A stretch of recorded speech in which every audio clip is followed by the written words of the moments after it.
Jadi STY dipecat kenapa? Kan ada faktor lain. Apa itu?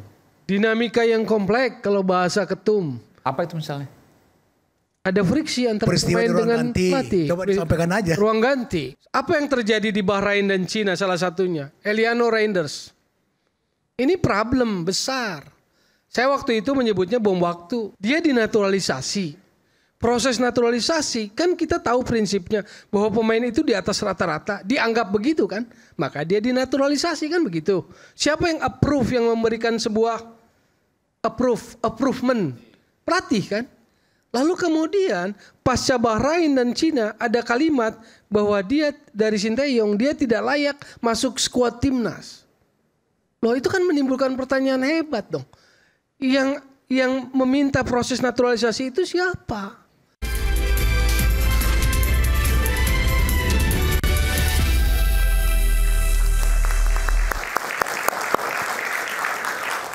Ternyata ada yang sudah baca kontraknya, AFF harus juara 1. Kalau begitu nggak dapat juara 1, maka dipecat. Itu masuk akal menurut Bung Nurdin Halid, ya kan?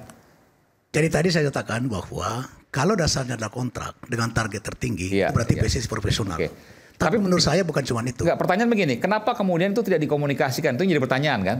Nah saya ke Bung Toel dulu. Betul nggak kontraknya seperti itu, juara 1 AFF? Dan kenapa tidak dikomunikasikan secara lengkap?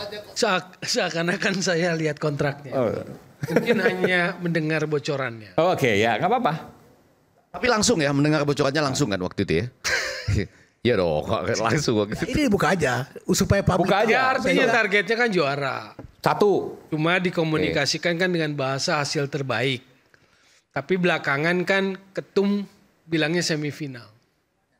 Jadi sebetulnya kalau dari sisi organisasi, kenapa nunjuk Pak Nurdin karena pernah di PSSI, toleransinya tinggi. Toleransinya tinggi. Tidak dalam explicit statement yang kuat gitu loh. Karena sebetulnya kan terakhir ketum bilang semifinal kan. Maksudnya gini loh. Yang milih pemain pelatih. Siapa aja silahkan. Giliran maksudnya jangan draw dong sama Laos. Jangan kalah dong sama Filipina gitu loh. Kalau kita mau bicara AFF. Tapi kan problematiknya bukan cuma itu. Kan tadi nggak mau dipolitisasi. Jadi kalau kita nggak mau politisasi, AFF itu kalau dalam konteks Indonesia, Asia Tenggara, AFF dan SEA Games, sebetulnya Exco kalau dalam sudut pandang saya, nggak usah banyak diskusi, ya harus juara targetnya. ASEAN kok. Jadi itu sih harus target awal, stepping stone gitu. Bahwa kita punya mimpi Piala Dunia normal, Asia normal, tapi ASEAN gitu loh. Jadi STY dipecat kenapa? Kan ada faktor lain. Apa itu? Dinamika yang kompleks kalau bahasa ketum. Apa itu misalnya? Ada friksi antara Peristiwa pemain di ruang dengan ganti. pelatih. Coba disampaikan aja. Ruang ganti. Ruang ganti, oke. Kita Pasca Bahrain. ruang ganti kenapa itu? Antara pemain naturalisasi yang ingin diskusi taktikal. Makanya kalau kita Nggak nyambung maksudnya? Yes. Di ruang ganti Makanya itu saya ya? pernah mengkritisi taktikal yang monoton kan. Oke. Menemukan kebenarannya enggak? Kan menemukan. Oke, itu dari siapa tuh ruang ganti itu? Kan di ruang ganti kok bisa sampai keluar? Ya bocor berarti kan. Informasi kan netes kan. Oke, Lalu satu. kita bisa menyambungkan benang Nggak merahnya. nyambung gitu. antara pemain dengan coachnya waktu itu Sintayong. Terkait taktikal. Terkait tactical, taktis. Oke, yang kedua. Pertama dari pemain-pemain naturalisasi kan begitu. Kedua soal bahasa, Bahasa. komunikasi, kultur. Tapi semua pemain kan belum tentu bisa bahasa Inggris ya. Kalau yang naturalisasi mungkin bisa. Tapi yang enggak kan belum tentu juga bisa lancar. Artinya kendala bahasa bukan Saya jadi kasih hal yang- contoh ya. Di area teknikal pelatih di pertandingan. Kalau dia mengamati pertandingan lalu secara spontan ingin mengoreksi ataupun memberikan sebuah arahan. Dia kan akan spontan. Ya. Pertanyaan saya, dia ngomong pakai bahasa apa? Kan 9 naturalisasi ini ya. Ya, ya. 2 lokal. Kalau lihat komposisi terakhir. 2 lokalnya kan Rizky Ridho dengan Marcelino, Rizky Ridho dengan Witan misalnya kan begitu. Dia mau teriak pakai bahasa apa? Panggil dulu penterjemah. Ini technical praktis. Jadi selama bertahun-tahun ini nggak nyambung gitu. Bukan nggak nyambung. Ada situasi yang kemudian begitu naturalisasi datang, ada situasi. Saya Dan menyambung ya, itu betul. makin puncaknya ketika pasca Bahrain gitu loh. Saya menyambut sebagai sebuah pengalaman. Yang komunikasi ini kaitannya juga dengan taktik. Bentar, nanti saya kesana. Itu yang kedua. Ada lagi yang ketiga? Makanya kemudian lawan Cina ada ekses dari situasi itu. Ada ekses. Ada infonya ada pemain yang nggak mau main. Mau balik bahkan. Lalu band captain dipindahin ke Asnawi. Kan begitu. Lalu soal taktikal dan sebagainya. Makanya waktu lawan Jepang kalau teman-teman cukup cermat mengamati. Ada satu kalimat dari Ketum Erick Thohir yang marah di ruang ganti, turunkan egonya masing-masing. Iya. Itu sempat viral. Itu kaitannya di situ. Apa yang terjadi di Bahrain dan Cina salah satunya? Eliano Reinders. Ini problem besar. Saya waktu itu menyebutnya bom waktu. Ada Ibnu kalau nggak salah di acara ya, di talk show juga. Dia dinaturalisasi. Proses naturalisasi kan kita tahu prinsipnya bahwa pemain itu di atas rata-rata dianggap begitu kan, maka dia dinaturalisasi kan begitu. Siapa yang approve, yang memberikan sebuah approvement, pelatih kan. Lalu kemudian pasca Bahrain dan Cina ada kalimat bahwa dia dari Sinteyong dia tidak layak masuk skuad timnas. Loh itu kan menimbulkan pertanyaan hebat dong. Yang meminta proses naturalisasi itu siapa? Kan gitu. Yang kedua, ketika pemain sudah dinaturalisasi lalu tidak dipakai, itu kemana prinsip sepak bolanya tadi bahwa dia di atas rata-rata kualitasnya. Lalu yang kedua, apakah kita menghormati proses negara?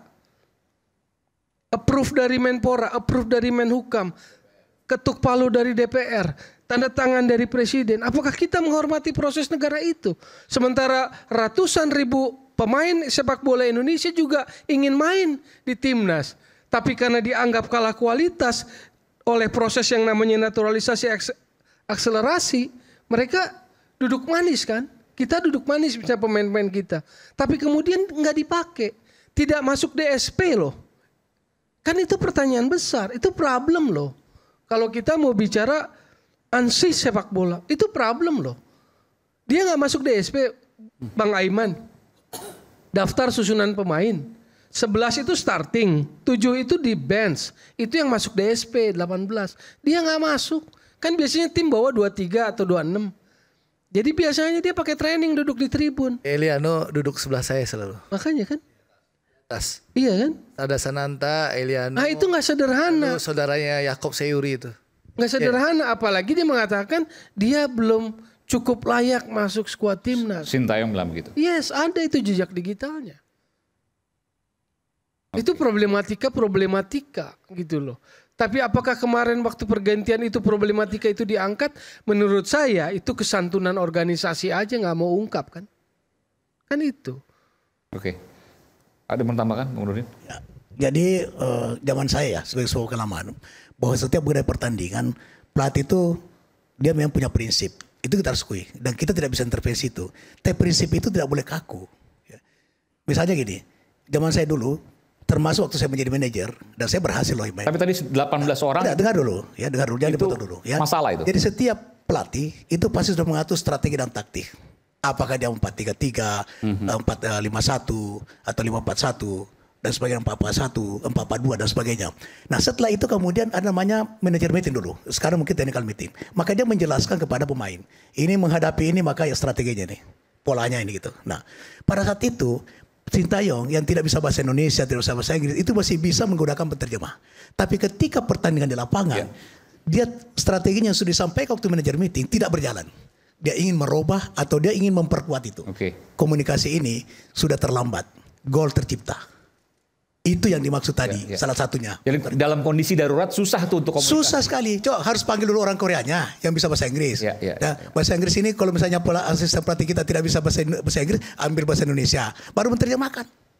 2 penerjemah dalam waktu dia harus mengambil keputusan hitung detik. Gol tercipta. Misalnya seperti itu. Jadi faktor komunikasi ini handicap yang sangat tinggi ketika pertandingan berlangsung. Kalau sebelum bertanding bisa. Yang kedua adalah seorang pelatih harus paham culture sepak bola sebuah negara.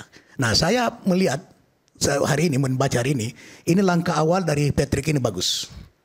Dia ingin mengetahui culture sepak bola Indonesia dengan cara dia mendatangi direktur teknik Indra Safri ke lapangan, bertemu Bima Sakti. Soan?